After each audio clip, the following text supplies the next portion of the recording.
కడుపు నిండుగా తిన్నప్పుడు భుక్తాయాసం రావటం, అప్పుడప్పుడు అజీర్తి చేసి పొట్టలోని నొప్పి రావటం మనందరికీ అనుభవమే. అయితే కొంతమందికి మాత్రం పొత్తి కడుపులోని నొప్పి అనేది ఒక పెద్ద సమస్యగా మారుతూ ఉంటుంది. పొట్టంతా మెలితిప్పినట్లుగా నొప్పి బాధిస్తూ ఉంటుంది. ఇలాంటప్పుడు కొన్ని ప్రత్యేక జాగ్రత్తలు తీసుకోవటం ద్వారా కడుపు నొప్పి నుంచి ఉపశమనం పొందవచ్చు.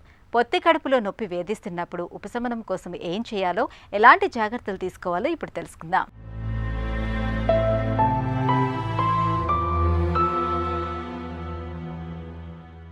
మన పొట్ట ఒక సమస్య పుట్ట అని నానుడి. నిజమే, మన పొట్టలో ఉన్నన్ని అవయవాలు ఎక్కడా ఉండవు.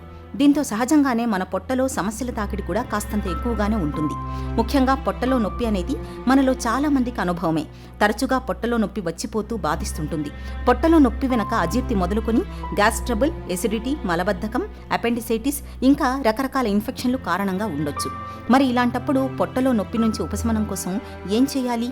కడుపు నొప్పి నుంచి ఉపశమనం కోసం మనలో చాలా మంది సోడా తాగుతుంటారు, వామును నమిలి మింగుతుంటారు, లేదంటే బయట మెడికల్ షాప్లో ఏదైనా టాబ్లెట్ తెచ్చి వేసుకుంటూ ఉంటారు. అయితే అన్నిసార్లు వీటి వల్ల పొట్ట నొప్పి తగ్గకపోవచ్చు.